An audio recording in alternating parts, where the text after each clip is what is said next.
नमस्कार दोस्तों, आज हम अपने चैनल लाइव पेट वर्ल्ड एजुकेट्स में आपका स्वागत करते हैं। और आप देख रहे हैं लेब्राडोर फीमेल के साथ मैं खड़ा हूं, जिनका नाम जिमी है। और ये जिमी कुछ दिन पहले बालों की समस्या से बहुत परेशान थी, खुजली हो रखी थी, बहुत ज़्यादा शेडिंग बहुत ज़्यादा हो रही थी। तो आज हम अपने चैनल के माध्यम से आपको ये बताएंगे कि शेडिंग के क्या कारण होते हैं, बाल झड़ने के क्या कारण होते हैं, बाल गिरने के क्या कारण होते हैं, बाल में कितने लेयर्स होते हैं, कितनी कोट जो है, डॉग का जो कोट होता है, फर जो होता है, उसमें कितनी लेयर्स होती हैं, शेडिंग क्या नॉर्मल होती है या एबनॉर्मल होती है, कितने तरीके की होती है, सब तमाम चीज़ों पर हम चर्चा करेंगे आपसे जिमी के साथ।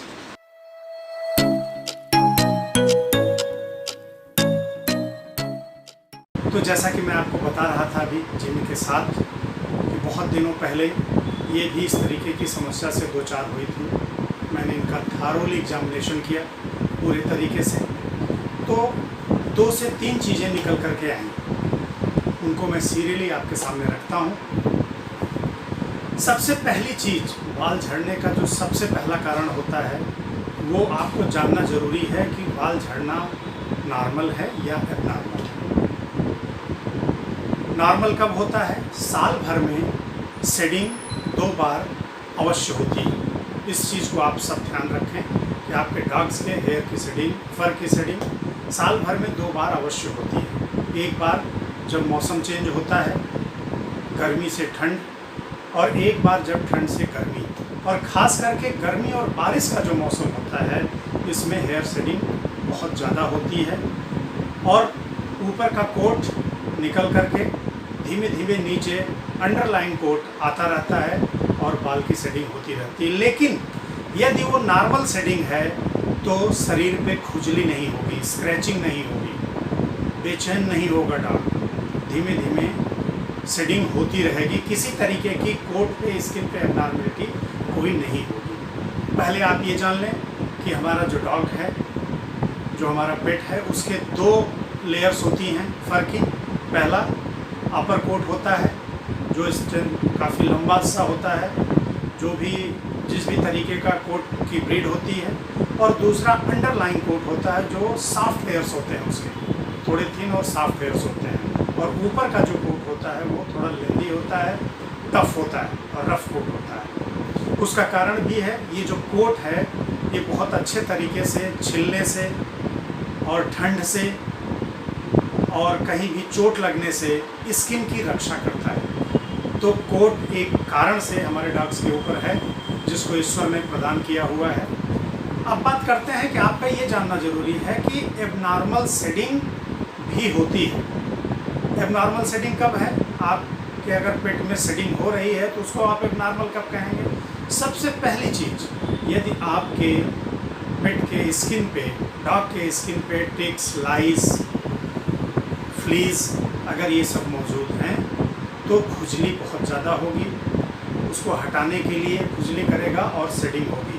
तो पहली चीज़ आपको ध्यान देना है, पहला कारण एबनॉर्मल शेडिंग में टिक्स मैनिफेस्टेशन, लाइस मैनिफेस्टेशन, फ्लीज मैनिफेस्टेशन, उसको आप ध्यान दीजिए। उसके लिए बहुत सारी दवाइयाँ आती हैं, इससे शेडिंग ख़त्म होगी धीमे धीमे। दूसरा कारण, बहुत सारे स्किन के रोग होते हैं जिनकी वजह से बालों में शेडिंग होती है। स्किन के रोग में माइट इन्फेस्टेशन है, स्कैबीज, मेंज, बैक्टीरियल इन्फेक्शन होता है जिसमें पायोडर्मा, और इसके साथ साथ एटोपिक डर्मेटाइटिस होती है, फूड एलर्जीज होती हैं, नॉर्मल एलर्जी, कंटैक्ट डर्मेटाइटिस होती है, नॉर्मल एलर्जी होती है। तो ये जो सारे रोग होते हैं इनसे भी शेडिंग होती है। तो यदि एबनॉर्मल शेडिंग आपको महसूस हो रही है तो तुरंत आप अपने पेट की सलाह लें, पेट क्लिनिक पे विजिट करें और उसको थारोली स्किन को एग्जामिन करवाएं।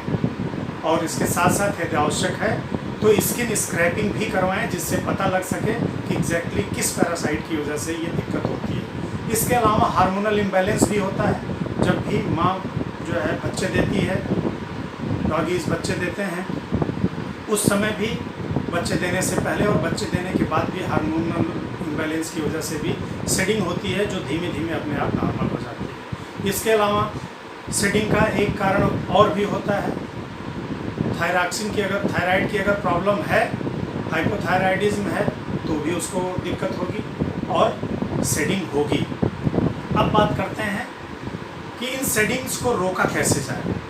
हम कैसे अपने पेट के साथ अपने घर में बिना हेयर सेट किए हुए आराम से रह सकते हैं, क्योंकि हेयर्स या फर इनके, जिनको हम फर बोलते हैं, फर की जब शेडिंग होती है डॉग्स के, तो उससे घर में रहने वाले अस्थमेटिक पेशेंट को दिक्कत हो सकती है, अस्थमेटिक एलर्जी हो सकती है। खास करके ह्यूमन फीमेल्स को, हम जो भी घर में महिलाएं हैं, लेडीज़ हैं, उनको अस्थमेटिक एलर्जी की प्रॉब्लम हो सकती है, या ऑलरेडी कोई अस्थमा पेशेंट है और शेडिंग ज़्यादा होगी तो उसको दिक्कत पहुँच सकती है। हमारे जो डॉग्स हैं, इनकी स्किन, इनके फर की ग्रोथ के लिए, लश्चर के लिए और पॉजिटिव स्किन हाइजीन के लिए कुछ आवश्यक पोषक तत्व होते हैं जिनकी आवश्यकता होती है, जैसे selenium, zinc, copper, vitamin A, E, omega 3, omega 6 fatty acids.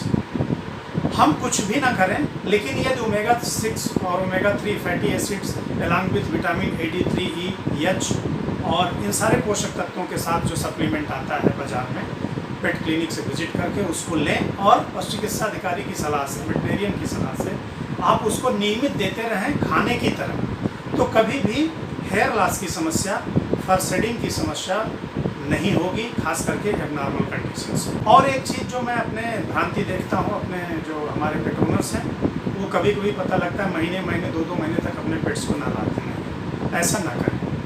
Pets को नहलाना बहुत आवश्यक है, और उसको नहलाने के लिए गर्मियों में जो समय होता है वो है 1 सप्ताह में 1 बार नहलाएं, और ठंड में कम से कम 10 से 15 दिन में 1 बार नहलाएं। और जो नितांत आवश्यक चीज़ है वो ये है कि नहलाने के बाद इनका सूखना बहुत ज़रूरी होता है। यदि नहलाने के बाद आपका पेट का फर सूखेगा नहीं, ड्राई नहीं होगा, तो निश्चित जान लीजिए कि fungal infection, hot spot, moist eczema, इन सब के होने के पूरे चांसेस रहेंगे। तो कुछ छोटी छोटी चीज़ें हैं जिनका आपको ध्यान रखना है, जिससे शेडिंग को आप संभाल सकें, ग्रोइंग को संभाल सकें और प्रॉपर तरीके से अपने पेट्स को अपने साथ रख सकें। इसके अलावा जो सबसे आवश्यक चीज़ है वो है ब्रशिंग।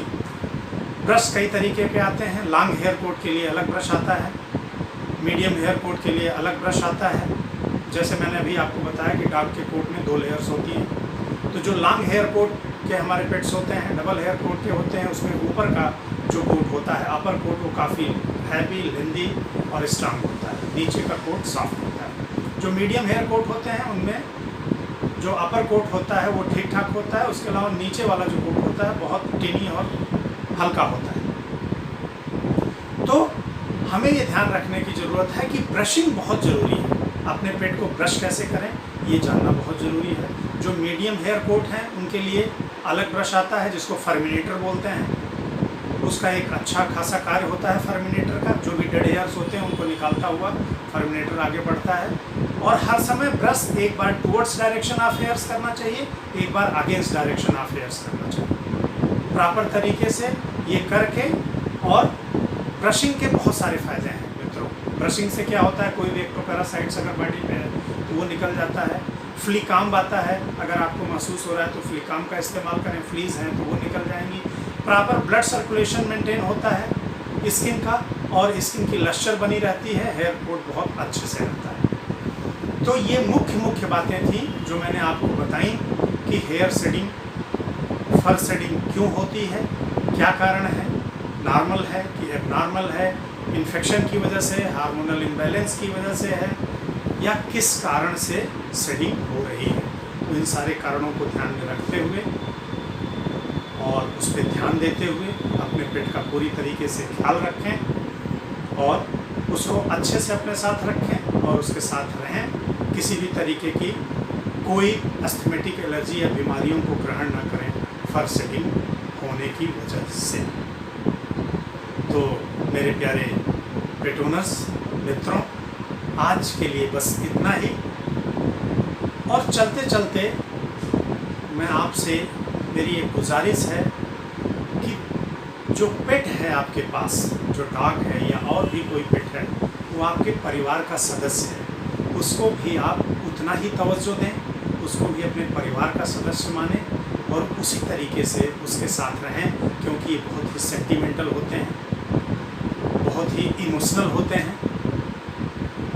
तो take care of yourself and your pet as well. यदि मेरी ये बातें आपको पेट वेलबींग के लिए पसंद आई हो, जानकारी अच्छी लगी हो, तो लाइक और शेयर और सब्सक्रिप्शन इस चैनल का बनता है। नमस्कार, धन्यवाद।